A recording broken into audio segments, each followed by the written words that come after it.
Hello, assalamu alaikum, good morning, khushamdi, ji ayanu, goeiemorgen. Pakhair ni hao, Tuneshume, Washmale, Ohio, Gonzaimes, Guten Morgen, Ola, Boyor, Privyat, Kaifahal, Hale Shumachatore, Ahlan Wasal, Marhaba, Buna, Mucho, Gracias, Swamiya. And a very amazing good morning to everybody who's tuned into PTV World and are watching World this morning alongside the very elegant, the very ecstatic, the very futuristic, the very passionate, the very lovable Shiza Hashmi and Shahzad Khan. Hello, Shiza. How are you doing today? I'm doing absolutely great, thank you for asking, but my first question to you today is going to be futuristic. Yeah. How? Futuristic means that people who actually know where they want to be in their life Oh. and they plan their every single day to reach to that point where they want to see themselves. Well, actually, thank you for leading me to this because this is something I really wanted to talk about, Yeah. especially in the beginning of the show And as you know, I well. wasn't referring to you being Jetsons of one of them Yeah, as well, that's what I but thought. yeah. That's what Yeah. I thought. Am I Yeah. Judy Jets and whatnot? Yeah. But all right, ladies and gentlemen, when you talk about knowing your goals, what you want to do in the future, even in the near or the longer future as well. That's the best thing, but it is usually very hard for people to realize that things are going to be okay eventually, right? Yeah. Because being human, I think it's only natural to not be able to see what lies in the future for us, right? Exactly. I mean, we do often tend to get hopeless as well. We get anxious as well. Yeah. And a lot of people around me lately do, talk about or sometimes even complain of being depressed and whatnot because they cannot really see what's going to happen in the future for their lives, for whatever they're going, doing with their career as well. So faith, ladies and gentlemen, is the answer. I mean, of course, there is a plan for you in store. So why don't I pray for it to be better for you? And when it comes, finally, when that time arrives, it is definitely going to, pay back in a very good way. It is going to be rewarding. So I feel like if you hold on to your faith tight, everything's going to work out eventually. Exactly, that's great, and thank you very much, Shiza, for saying that as well. Because, ladies and gentlemen, life is very unpredictable, and Yes. we came across a very sad news just yesterday as well, last night, because one of our makeup artists, Arjuman, what a great guy he was. He had a heart attack, and he's no more with us. And it was very sad to hear this as well. And whenever I used to sit down with him, he will actually tell me, "Oh, that this is something I'm going to do, or this is something I'm doing." So just make sure that your faith is intact, because one way or the other, I think towards the end of the day, for this is what people say, and I do not even want it to sound funny as well. But life is unpredictable once again. So please make sure that whatever you're doing in life, wherever you see yourself, within that process of reaching towards that destiny, make sure that all of those people who come by or who surround you, you're very nice to them as well, and you're very fair with them as well. And Arjumant was one of those guys as well, who Absolutely. was always very happy, chirpy. So yeah, Arjumant, we're going to miss you, and for all of his family members, uh, may Allah, bestow His blessings upon you as well and give you that sabr which you require at this point of time. What a great gentleman he was, and what a great Absolutely. makeup artist. Arjumant, you'll be missed. Absolutely. And everyone we have come across, ever since we came today in the office, everyone's saying good things about him. That is how you should be leading your life, ladies and gentlemen. Other than that, it is Friday. We're headed into a weekend. For the next 2 days, you might not be able to see us on your screens, but we'll be back on Monday. So please remember me, Shazad, and our entire team in your prayers. Yeah. And well, keep writing to us your suggestions and everything you want to know.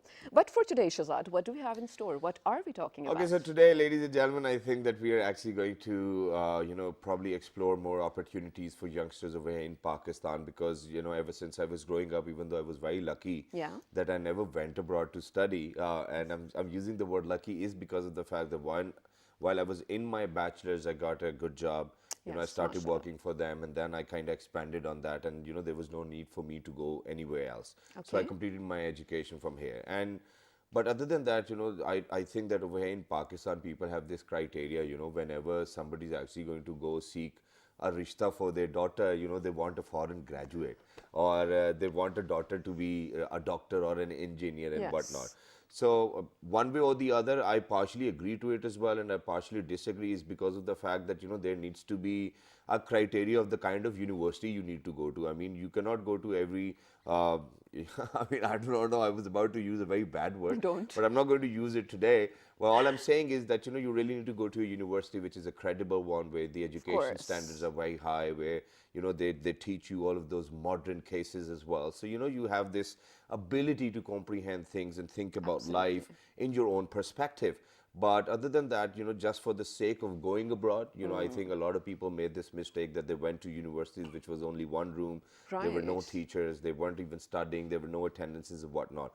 But other than that, ladies and gentlemen, exchange programs play a very pivotal role in between the countries. And I think that this is something which has been very fruitful for United States of America as well, and then at the same time for Pakistanis, because United States Education Foundation in Pakistan, ladies and gentlemen, was established back in 1950.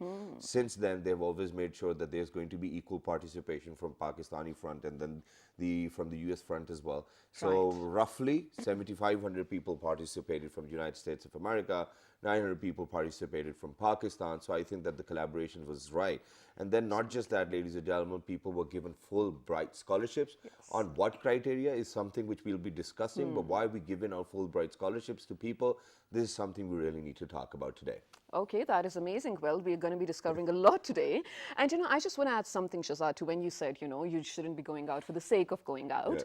For all those who thought this was rude, I really, sort of agree with you in terms of, you should definitely have a goal. Does not matter if that is in Pakistan or outside Pakistan. You definitely should have, a to-do list for your life where you want to achieve things and everything. And then Shahzad also talking about exposure. We're talking about especially Fulbright today and the whole organization helping Pakistan as well, because there needs to be a forum which guides you in the right way. Shahzad, we have done so many shows where we talk about people who've been misled by organizations or even individuals and then taken elsewhere, and then their whole future was agents for that exactly, and their whole future was, let's say, destroyed, to be honest.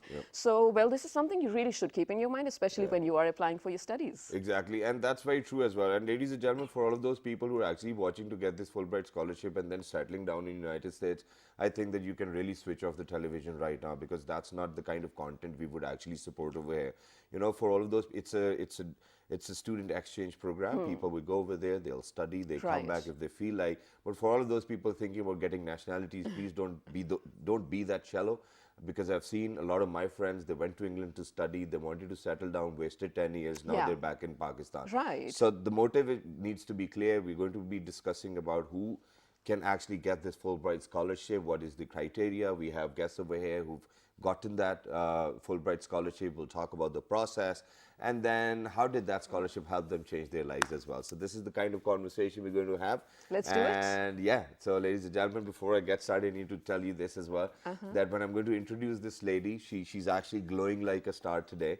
She looks wonderful, and I think that she's got good grip on the subject, ladies and gentlemen. She's the Executive Director, USEFP. She's none other than Miss Rita Akhtar. Hello, assalamu alaikum, good morning. Wa alaikum salam, and good morning to you guys too, and thank you for your great introduction. Thank you very much for joining us. It's wonderful to have you alongside Rita, ladies and gentlemen. We've actually been joined by somebody who got this Fulbright scholarship, and he definitely made something out of it because of the fact that he's the CEO of Saving Nine now. So I think it did have an impact on him, and he's none other than Mr. Usama Javed Mirza. Hello, assalamu alaikum, how are you? Walaikum assalam, fantastic. Thank you very much for joining us. It's wonderful to have you. And the way you're sitting, I think, I'm sorry, but I think I'll just say it because we're a morning show.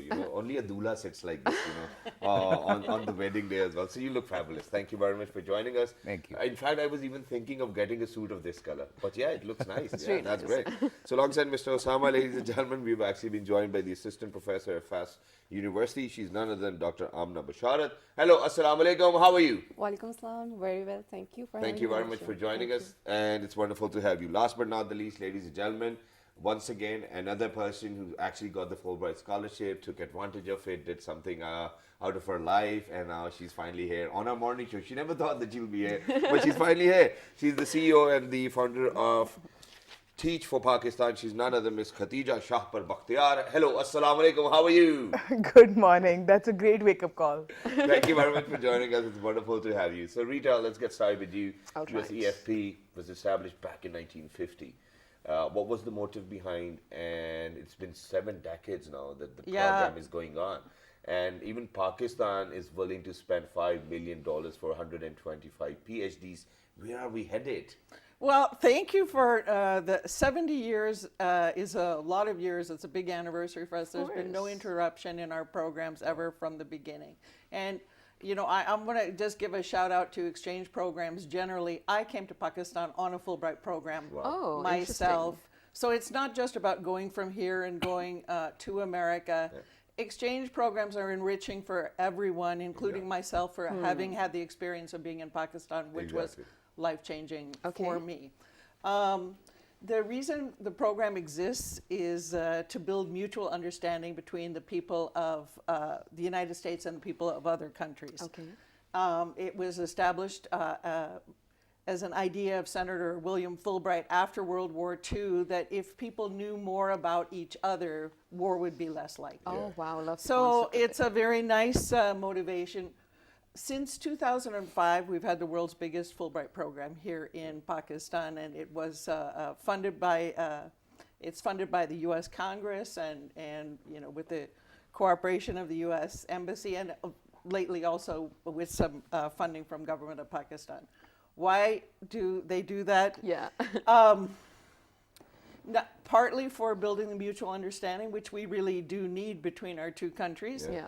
And then as a development program, people have come back, like my colleagues here, who are really contributing to the development of Pakistan. And Right. it's a good investment in the future of Pakistan, as you will see. Wow, that's brilliant, and I really love the idea behind, you know, the establishment of this as well. But moving on to you, Osama, my question first of all is going to be for a very basic one though, and everyone who speaks about or, you know, knows about Fulbright does have this question. Are you necessarily supposed to come back and serve your country for 5 years?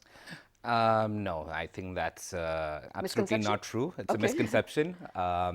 They have a residency requirement. They say that upon completion of your program, that you should spend a total of 2 years back in Pakistan Right. before you then look for, say, applying for a job, say, Okay, in the US. But you can definitely even then visit the US on a tourist visa. But it's important to emphasize that the whole spirit of the scholarship is that you go abroad, you gain these additional skills, and then you come back and serve the country. Right, absolutely. Well, that's Yeah. great. Let me move on to Dr. Saiba over here as well. So, Dr. Saiba, you were even a Fulbright scholarship as well. Right. You went for a PhD? Yes, that's right. Wow, that's good. How was it? It was I must say, it was a very, very enriching experience. Really? I see it on 2 or 3 fronts, I would say. I was primarily an academician. I started my career, started teaching after I did my master's. Okay. But as you know, in this career in particular, PhD is a must. And of all Right, the places in the world, I think US in particular offers the best institutes, the best research infrastructure, classroom environments. Yeah. So my experience was completely transformational, I would say. The kind of exposure you get sitting in diverse classrooms Yeah. and on so many other fronts as well. Well, that's great, and we'll come back to that. But I just want to move on to Khatija Shahpur over here.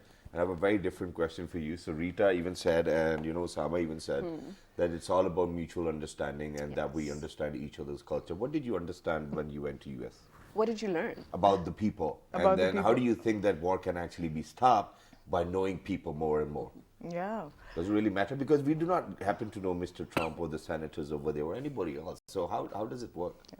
So I think 2 things about the US culture that were quite interesting for me. One was I discovered what it's like to exist in a space that's truly entrepreneurial, where people encourage you to take risks, and failure is really something that's just part of the package, and something that you should be excited about and look forward to.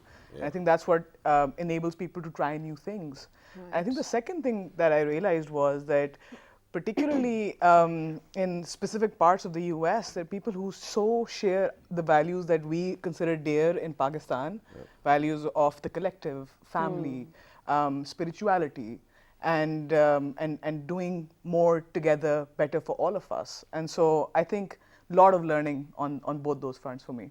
Wow, that's and it's just brilliant, ladies and gentlemen. I thought that it's a tough question, and you know, she might have a little bit of trouble, but see, No, I think- that's where education makes a difference. And to be honest, ladies and gentlemen, imagine that Khatija was able to comprehend and then come back and give a tougher time as well. So I think that's great. That's mutual understanding as well, where people Right. know that okay, you know, if you're going to come this way, let's do it this way. No, but And that's I like, brilliant. I like this confidence. No, but that's brilliant as Yeah. well, because the answer was apt as well.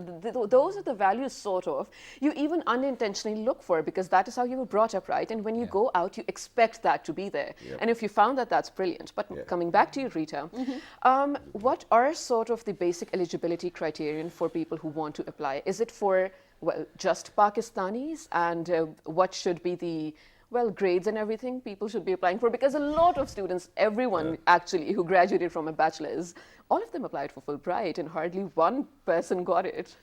Actually, the success rate is about 10%. Right. And you know, it's a bit of a tough application It process. is, indeed. It's a 22-page application. It requires you to write 2 short essays, one your personal statement and one your study objectives. You're required to give the international GRE exam. And you know, you need to have a decent score on that. It doesn't have to be a great score. An average score will do, but you have to have also decent grades. Right, Yeah. of course. You know, some combination of those things. It's a scholarship. You can't be average. You're going to have to in some way distinguish Agreed. yourself Yeah. but it's not, there's no quotas. It's not about, you know, it's not given, merit's not defined just by your grades or your test scores. Yep. So it's about looking at the whole person and what are they going to get from this scholarship and what are they going to give back when Yeah. they come back. And 99% of our Fulbrighters come back to Pakistan. Wow. We have a really good record and we're really proud of That's that. very nice. That's great. But you know, very quickly, what I need to know over here is that you mentioned right at the beginning of the show that you yourself are a product of an exchange program. Yeah. So that's what I want to know. How did you land it in Pakistan, first of all?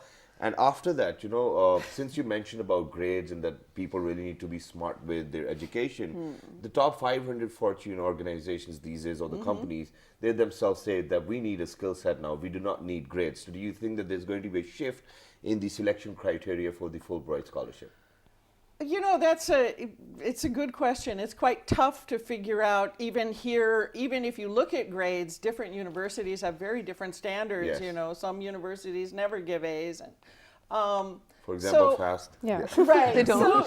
So it's not, you know, it's not an easy assessment to make. But that's why there's an interview portion. You have to, you know, be prepared to answer questions. There's a writing portion. You need to have the skills to write. And then there's the exam portion, which is a test of your verbal ability and your math skills. And it's very basic math skills. People should not be scared. Okay. All Okay. Okay, and what were you doing when you came for an exchange program? Yeah, what did you study? I was. Where were you studying? I had a Fulbright Hayes doctoral dissertation grant, and I came to do research in political science in Wow. Lahore. Yeah, Interesting. it must be very interesting, man. You have seen the political arena in Pakistan. I came. They it was really a do long- not know how to I think it's respect a any other hotbed. individual No, but that's other true. than themselves. I'm sorry, but I have to say this. You know, I'm being honest. You know, I mean, you look at a leader so that you can take inspiration, but all you're taking back home is how bad they can speak. Well, that's horrible. I'm sorry to say that. But Well, yeah. yeah, but I feel like, you know, the political scenario of Pakistan is actually the perfect hotbed for anyone who wants to study it. When Yeah. yeah, because even if you look at the history and everything, it's very interesting to learn so many things applicable to just one place as well. But that's interesting. All right, coming back to you now. You became an entrepreneur after you came back from your Fulbright, is that true? Yep. How's that going for you? And do you think that being there and being exposed to such a different culture and everything, did that help you in becoming the new person that you are now? It transformed me. Oh, okay. Like when I originally went to the Fulbright program, I dreamed of being a teacher in the classroom. Oh, okay. And that dream is very much still part of what I want to do. But as Khatija was talking about earlier, there was a lot of exposure to entrepreneurship in the US. People were having all these crazy ideas and just going out there and starting them while they were still in university. Right. And I made a lot of friends with such people and I got really inspired. And while I was in the US, I also additionally got trained as an emergency medical technician, first aid. So I had this inspiration that, you know, I did my degree in education, but I also got certified in first aid. And I'm like, let's combine these two things. Right. Because, you know, we have a lot of emergencies in Pakistan and there's a very strong need for a sustainable solution that trains people in how to save lives. Absolutely. And that's what gave birth to Saving Nine upon graduation from the Fulbright program. But that's actually a newer thought as well, because you do think of, serving your country in a way, but then you were studying these two things and you combined them, and actually more than serving your country, then you were also serving your society, which is amazing, to be honest. Yeah. It was made possible by all the thing about the US experience was that it was like a creative hotpot of ideas. Like there were, and what Fulbright does is it really, really encourages you to go and meet other Fulbrighters and other, exchange alumni across the country. Right. And so, for example, my startup, Saving Nine, Yeah. was formed with other Fulbrighters as well. Yeah. And so we brought on board an expert in mental health, we got on board an expert in urban planning. All And in right. this way, we, creative synergy occurred and one thing led to another. Wow. And the other fantastic thing is that Fulbright really encourages entrepreneurship. Okay. Like we had some motivational talks from other Fulbright alumni in the past who had started their own businesses, and there's a huge, vast network in Pakistan that really supports you and inspires you. So all of that really provided an enabling environment. Well, that's great, perfect. and that's all we want, ladies and gentlemen. But right now, we're actually headed out towards a short break. When you guys will come back, we'll be in conversation with Dr. Saib over and Khatija as well, because we really need to know the kind of scholarship they got and the Absolutely. fruits they're bearing now of that Fulbright scholarship. Let's do this. Good morning.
All right, ladies and gentlemen, welcome back for everybody who just got tuned into PTV World. You watching World this morning alongside Chiza Hashmi and Shahzad Khan.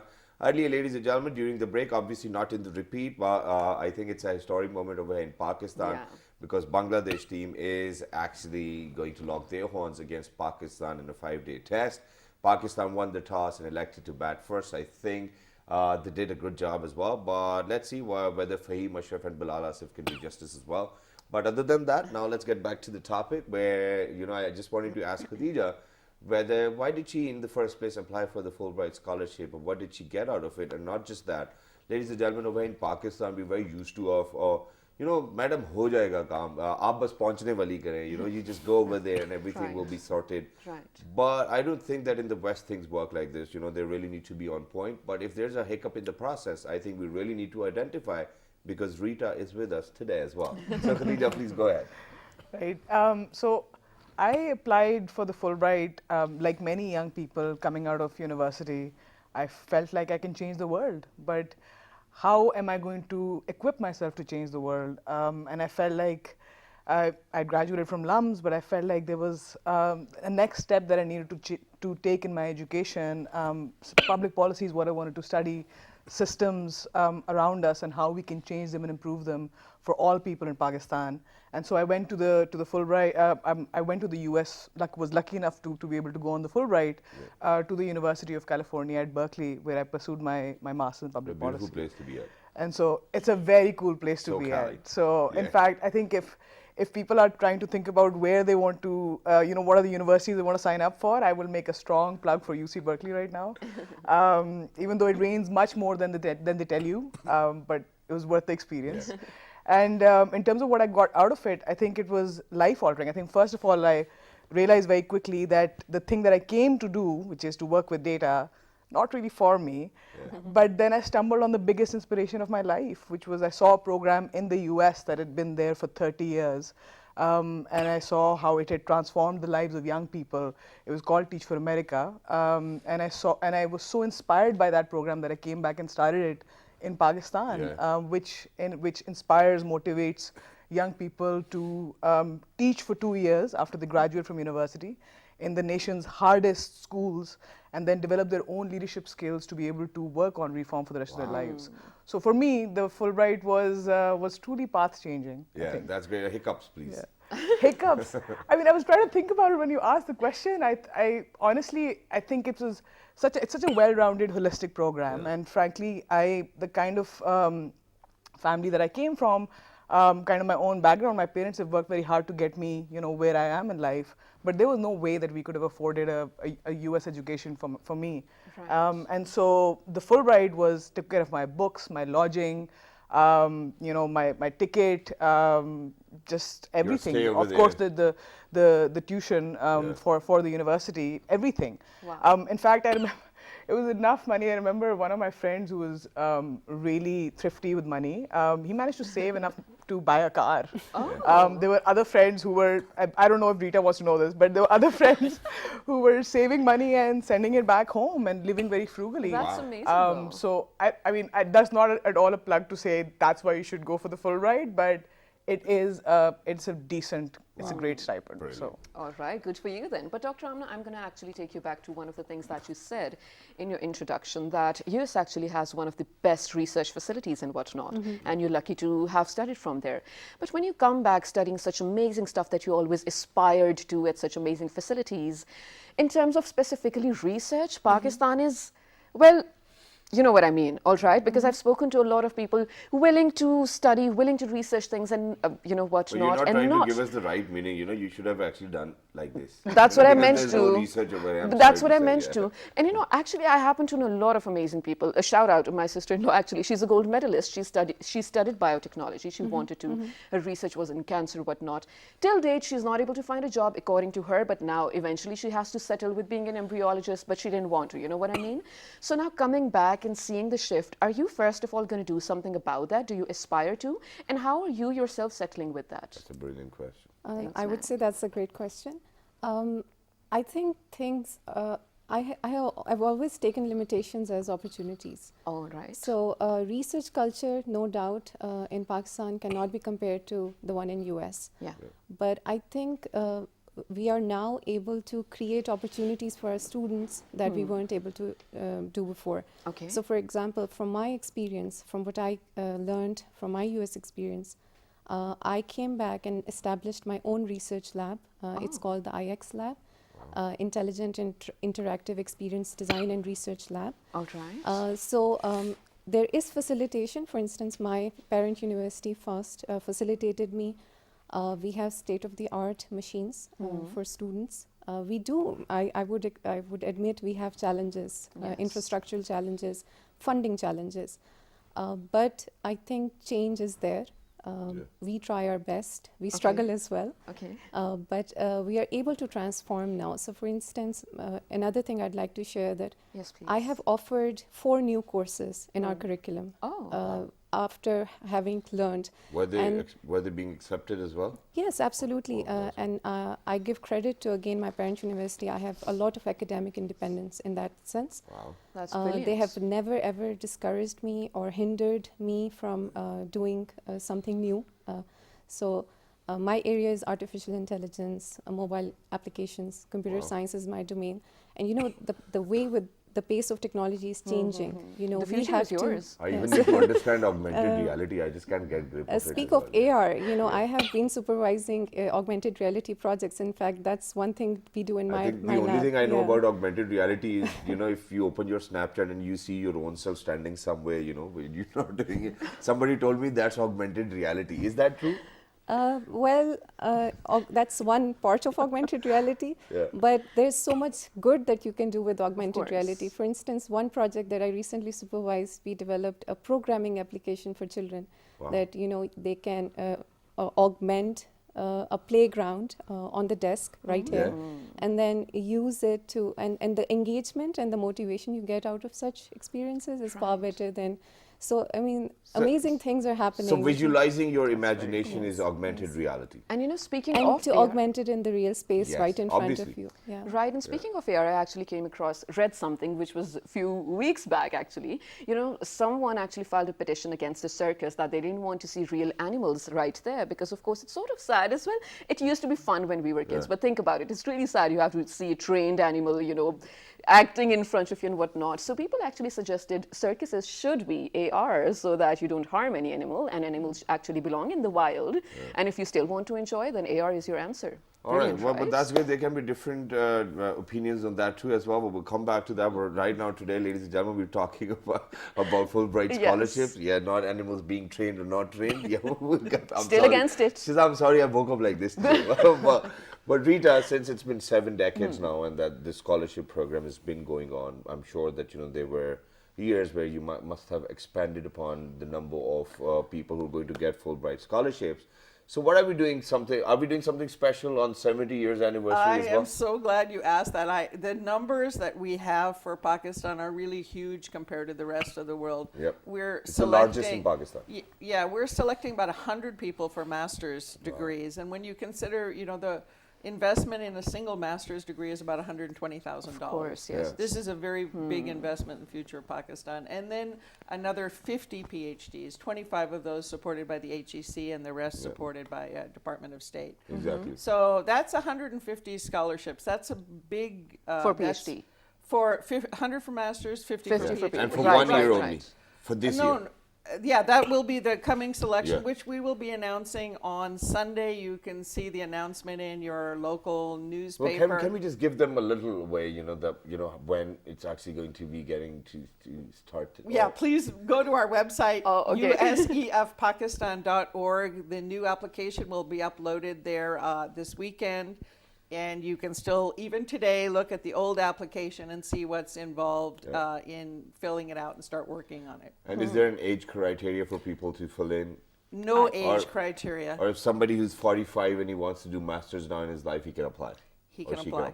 She can apply. And GREs are important. Yeah, if they're ready to go take the GRE and fill in the application, and as long as you have some, you know, sensible amount of work life ahead of you, sure, why not? Right, and speaking... And people with children, you know, families, it's not just fresh students. I'd say, yeah, about a third maybe of our Fulbrighters are fresh graduates, and the rest are people who have work Yeah, experience. and they're still fresh after graduating. Look at them.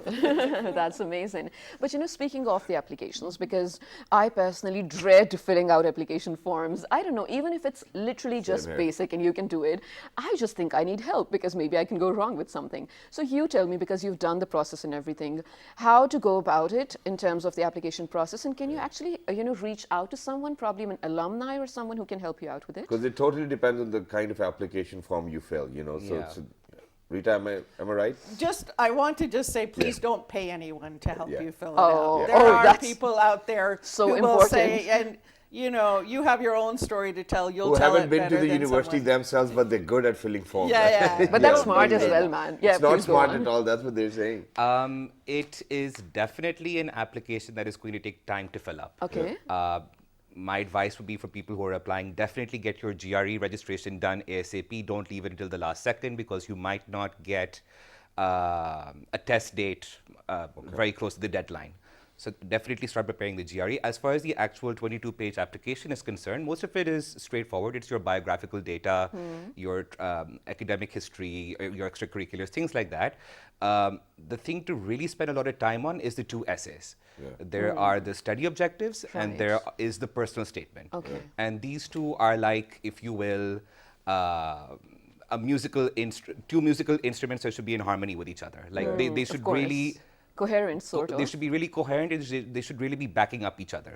So your study objectives essay, which is a page long, is supposed to talk about your academic preparation in advance and how that motivates you to now pursue what you want to pursue, Okay. and a little bit about what you want to do upon returning from the Fulbright.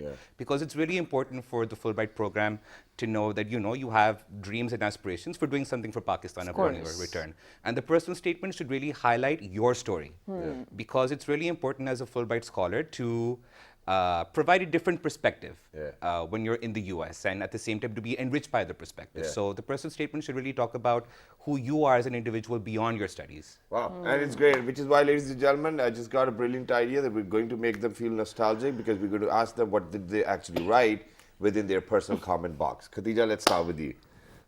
I know that it's difficult, but kya likhu yaar, main kya likhunga? I know, and this is all. I have to say, this is so unfair because I'm probably the oldest Fulbrighter here. I must say, the oldest alum. My Fulbright application went in 12 years ago. Yes, Oh. but you might So, remember. Actually, the one thing that I do remember, which is hard, is the night that I was writing my personal statement was the night that Ms. Benazir Bhutto was shot, and so In I December. think it was a. I remember that as a moment so clearly in my memory because I think it made a lot of Pakistanis think about who are we in this country today, and who do we need to become in this country today. Yeah. And I think for me, it was just, it became the moment that I now remember as we all need to take responsibility for what's happening around us. Absolutely. Otherwise, this is not going to change. We can't live in this Yeah. country anymore, acting like it's somebody else's problem to fix the problems that we face. Exactly. And that conviction was very real for me. And so I so agree with Usama when he's talking about these essays, I think. And these people who are reading these applications are so experienced, they can tell when you're faking it, an emotion or a story in an essay that you don't really mean. Yeah. So I think just to be really genuine and authentic about what is real for you and what is not, it's so important. Well, So- that's great. What about you, Dr. Saiba? What did you write? It's interesting that I remember the statement, the first statement I wrote on my personal statement.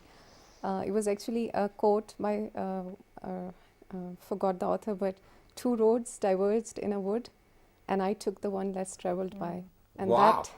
that has made all the difference for me. Oh, that's great. And when I look back at my Fulbright experience, I wrote that before going, but now when I look back, it's really made all the difference. Well, that's brilliant. And, before we move on to Sama, ladies and gentlemen, it's just a hypothetical situation for Shiza. If you are to ever fill in a form, what would you write in the personal comment box? Please, just let I us have know. actually thought about it, and Yeah. maybe there were a time or two I was applying for a job in, international organizations where I actually had to write a personal statement. Yeah. And after spending 2 days on the page, I did not send the application because I did not know what to write in it.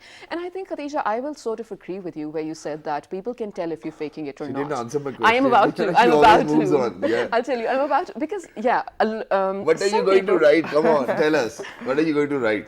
About myself, though. I mean, what what I think of my future, or where I want to see myself, and what I've achieved so far, what that means to me, and what my further achievements are going to mean to me. I think all I would have written is probably one of a rap song which I would remember as well, because that's who I am. Someone, what about you? I wrote about Pokemon. So I was a big Pokemon fan growing up. Yeah. Game Boy all the time. Okay. And Pokemon, I talked about how it relates to my love of teaching, because in Pokemon, all you do is you have like a Pokemon and you train them and you train them and they evolve and they get better.